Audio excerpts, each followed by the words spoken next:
Oh, is it spring break? I guess so. I don't know. Fucking take your tops off.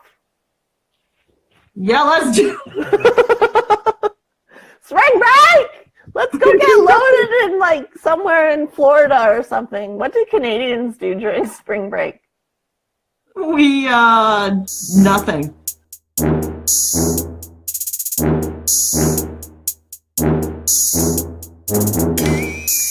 Welcome to Marketing Beat. I'm Ameet. Every single time you laugh, you'd think you'd get over that joke by now. Okay, anyway, I have 9 years of experience in pay-per-click advertising, and I own a small pay-per-click advertising agency that operates out of Edmonton and Vancouver. And this is my co-host. Did you work on your intro? I thought about it last week. Oh, okay. I'm going to think about mine right now. My name is Beverley Theresa. I'm a social media consultant based out of Edmonton. I work with national to international businesses, and I help them with their strategy and planning. Nice. Wonderful. And what are we talking about today?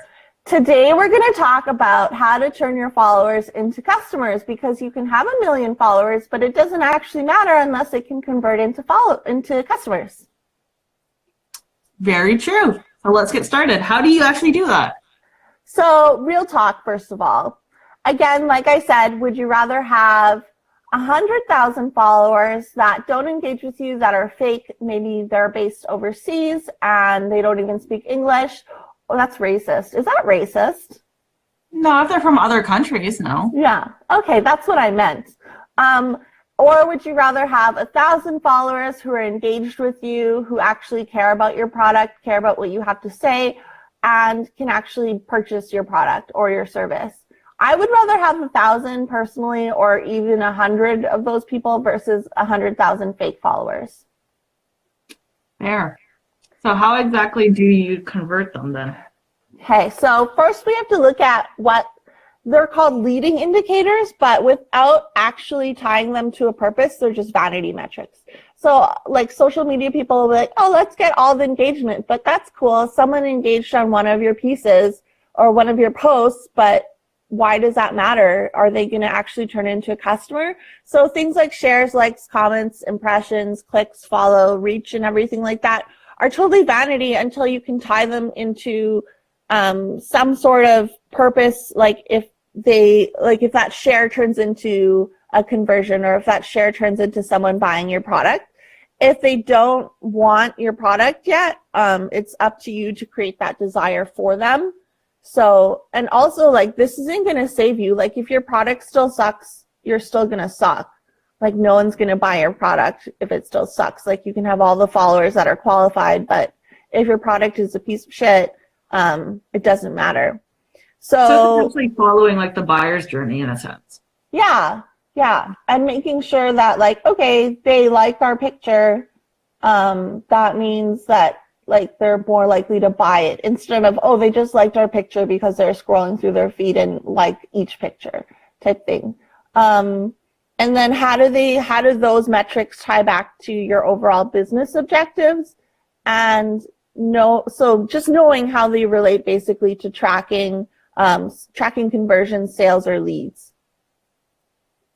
Does that make sense? It does to me. Oh, perfect. Let me get on my professional voice. Ooh. Next section, please, Ameet. What? We're not doing a slide deck here. I know, but you have my slide deck. Yeah, but the next would be like essentially figuring out who they are, right? Fine, yes. So knowing who your target audience is, or your demographic, is really important. So let's say I want to target women aged 18 to 35. Let's say I'm selling a menstrual cup or something. And that's my target. I use menstrual cup all the time because I used it in a presentation once, and people were like, how do you market vagina products? And I was like, this is how.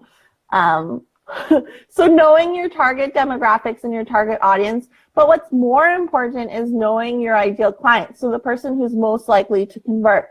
So if you what type of questions would you be asking then?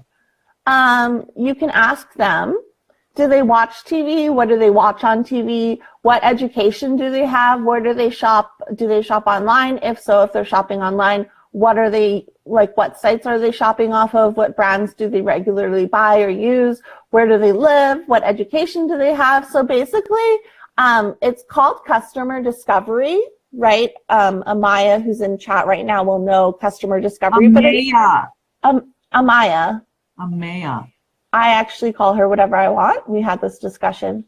Amaya, will know what I'm talking about when I say customer discovery, because she uses that word for a nicer way, a professional way of creeping people online and like building out a persona for them. So if you can narrow it down to one ideal client, so the person who maybe it's like your most popular age range and your most popular type of target, like a segment of your target audience, you can tailor your content exactly to that person so that they actually care about it.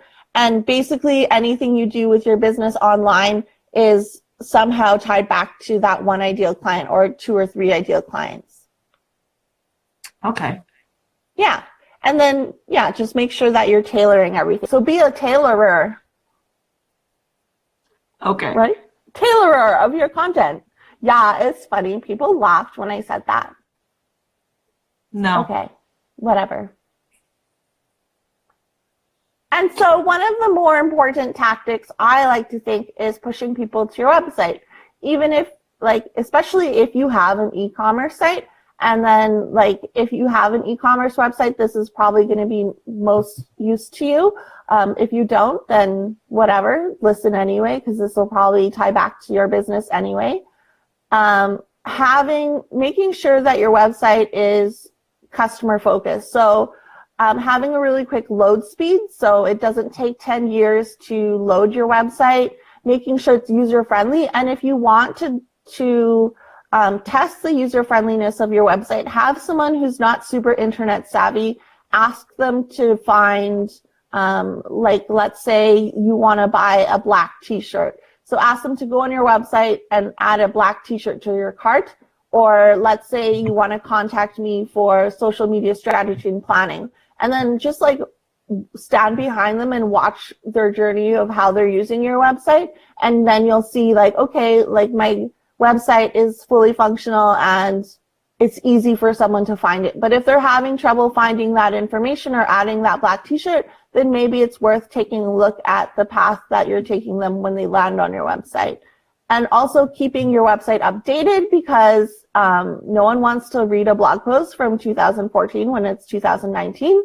And it also makes your business like, is your business still open? They haven't updated their website since 2014. Should I go there? Should I buy this? Are they going to mail me something?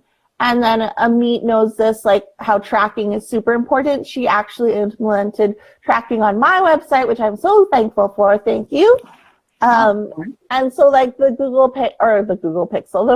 Pixel, Google Analytics, Search Console, what else would you suggest besides those? It depends on how technically savvy you are, but I use GTM or Google Tag Manager for everything. Okay, yeah. I always forget about Google Tag Manager because I've only used it once and I was like, I don't know how this works. Yeah, it takes a little bit, so you have to have a little bit of knowledge of, like, it's not like coding. I don't know how to describe it. It's something that you definitely have to practice. But yeah, like a technical thing. It is, and I really enjoy it because you can actually get really, really creepy with everything. Yeah. So I really like it. You love that creepiness. I love it. I want to know everything about you. Another part of Google Analytics that's important is checking, because I'm talking about social, is checking where the most traffic for your social is coming from. So you can have 70,000 visitors coming from Twitter, and then next you can have 35,000 coming from Facebook. So those are your top 2 platforms. But really it's like that next step, like how Ameet set up conversion tracking on my website, like maybe only 35,000 people are coming from Facebook, but those are the ones where I'm getting the most conversions or most leads from. So then I know that I should focus on Facebook more. unless I'm getting like a bunch of leads from Twitter. So it's just important to have analytics, even if you know how to use it on a basic level, just so you can track those types of things. Also, with the Facebook Pixel, you can do retargeting. So someone comes to your website and then you remarketing. Sorry, I said retargeting. Someone comes to your website, looks around, and then you can market to them on Facebook saying, like, I want to market to the people who've been to my website in the past 30 days. And then it's more of a warmer lead versus a cold lead because they already know who you are, who your business is, or what your business is. For example, you can also do Google remarketing. I don't know why I say retargeting. Remarketing. I'm a big fan of Nike shoes, so I like go on Sport Check and like look at shoes because I can't afford the $1,000 Nikes. Sorry guys, I'm not that cool. But so, and then I noticed like when I go on other websites, those shoes that I was looking at follow me around, which is really cool. And then eventually I'm like, oh yeah, I want to buy these shoes because they're amazing. So it does work. At least it works on me. Well, that's the whole idea behind remarketing and retargeting is more bottom of the funnel. Yeah. Type of stuff. And isn't it cheap though too for Google? It is. It depends. Like CPC wise, you see a relatively low number, but at the same time you see such a high impression, so not a lot of people click through, which is right. Well, right? So yeah. There are problems with all of it. Yeah. No, that makes sense. Solving them, right? Yeah. Also, so I'm going to go through what's called the double dip, and then I'll show you a triple dip. And then we're not talking donuts here, folks. We're talking about getting in front of your leads. I was like, what are we talking about? So first, it's like getting their email address. So having something of value, like a PPC dictionary or terms download, Ameet, which is coming out soon, right? Yeah. So having something of value in order for them to give you their email address. So you can have like a 30% off discount. Gap always has like sign up for our newsletter and get 30% off regular price. So something like that. And then using that email, you can actually upload that email into your Google contacts or your Outlook contacts. And this is obviously better for small businesses because I can't imagine like the Gap doing this. And then, so you upload it to your contacts, then you export them into, you import them into Twitter, because on Twitter, you can actually find the users who are signed up with Twitter who use that same email address that they signed up for your list with. And then you can follow all your customers on Twitter if they have an account. And that's like the double dip. Like now I have your email for marketing to, and now I have your email so I can stalk you on Twitter.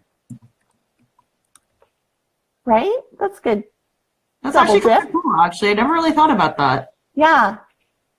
Get creative with email addresses. And but remember to follow Castle rules because there's like a $10 million fine. So follow Castle. Okay, nobody follows Castle. There's a real estate company that literally has not stopped emailing me for 3 years, and I've asked them on countless times to stop, and they will not. And I've reported them to Castle about 4 or 5 times. Nothing's happened. No, of course not. Mm-hmm. Yeah. That's funny. You should add them to like random lists online, like porn lists or something. Should, hey? Or just like put their email on like a really popular website so that when the spam people crawl them, they get that email address. That's actually not a bad idea. I know. I'm like all about that. Anyways, so the triple dip is adding, so you got their email address for marketing list, you added them to Twitter because of their email address. So now you can upload their email address into Facebook and do marketing to them. If they signed up for Facebook with that particular email, there's a way to do that to match them to their Facebook account. And then you can also use their email information to create a lookalike audience. So Facebook will generate an audience that has similar interests or similar backgrounds to that actual user whose email you got. Does that make sense? That does make sense. I think it makes sense. Yeah. You But know I'm people, already kind of new to stuff, so. you know people who have chins like this? The butt chin? Yeah. Just for some reason. I don't know. Anyways. I don't know why you brought that up. I don't know, because I was going like this, and I was like, hey, it's like Batman. Okay, stop. Anyway, Go on. So, anyways, okay. So if you want to do the opposite, so turning your actual customers into followers, which I think can be important as well, because then you get like referrals or you get repeat customers instead of just working with them once. Fugglers, so that, can you see that? No. Okay.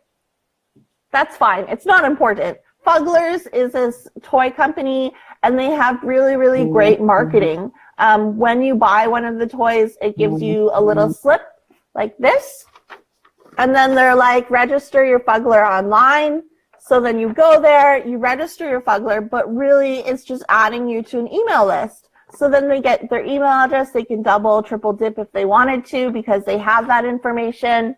On the boxes, it says like, do not follow Fugglers on Instagram, but really it's like, here's our Instagram username. So if you want to turn your customer into a follower, now you know they have Instagram, and you can take pictures of your Fuggler and upload them and tag them in it. And then it's user-generated content for them.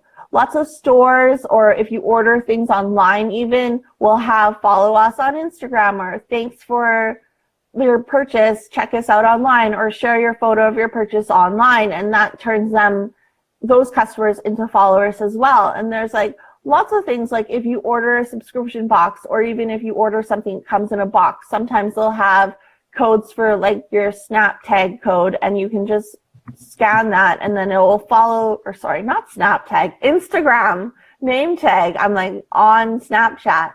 Hey, I just read your comment. I actually am pretty smart. And then you just scan it, and then you're following them on Instagram. So making it as easy as possible for your customers to connect with you online. And also, like, if you have a retail store, like an actual storefront, you can tell people to shop online as well, by having that on your bag, like shop online, and here's the URL. And having creative packaging also, like, 1 in 4 people are more likely to like take a photo and share the branding in your packaging if it's really interesting. So you'll see, like, for example, me, because I am like a child, I guess, there's those little toys, they're like squishy toys, and at Walmart they have the little stand for them as like a crane game, but not really, because you just put your hand in and get one of the squishy toys, because it's like one of those unboxing toys. Where it's like different in each one. But that's really interesting to me, so I took a picture of it and I shared it on social, because it's like, how cute is this? To get these little squishy toys, you just go and like play a crane game, but you don't actually have to play it in store at Walmart. But that just is like creative displays. Sometimes you'll see packages coming in the mail, and they'll come in like a really nice box, or how if you subscribe to the Ipsy Glam bag, it comes in like a bright foily pink envelope, and people will take pictures of that, because a bright pink foily envelope is something that they don't get that often in the mail. Well, I would assume that they don't. That's fair. Yeah. I don't know. So, I don't remember the last time I saw brand like packaging that I actually wanted to take pictures of. I mean, yeah. Well, even this card came with those pins that we bought. Oh, yeah. And I thought this was so pretty. So, like, I just took a picture. I didn't post it, but I took a picture of the pins and everything, and then I had this in the background because it's, like, so cute. And it matches, like, it actually matches the branding of the pins, or the style of the pins, too. So it's all, yeah. And Donut Party comes in a fun box as well, Amaya. Thanks, Amaya Maya. Yeah. Gotta say her name correctly, man. Gotta say her name correctly. We had this discussion. I can call her whatever I want. You, fine. But that's all I have. Does anyone have questions? Yeah. If you want to watch a replay and a shorter version of this without all the random awkward silences and the nipples and penis things that she was showing us. You can subscribe to our YouTube channel, and we drop the video every Tuesday. It's just an edited version of our Instagram Lives. You can join us online and continue the conversation by following at Hello Beverly on Twitter and Instagram, and at AdWords Girl on Twitter and Instagram. Thank you for joining us, and yeah, we'll see you next week. Ta-ta for now. Ta-ta, titty ta-ta. Bye. Bye.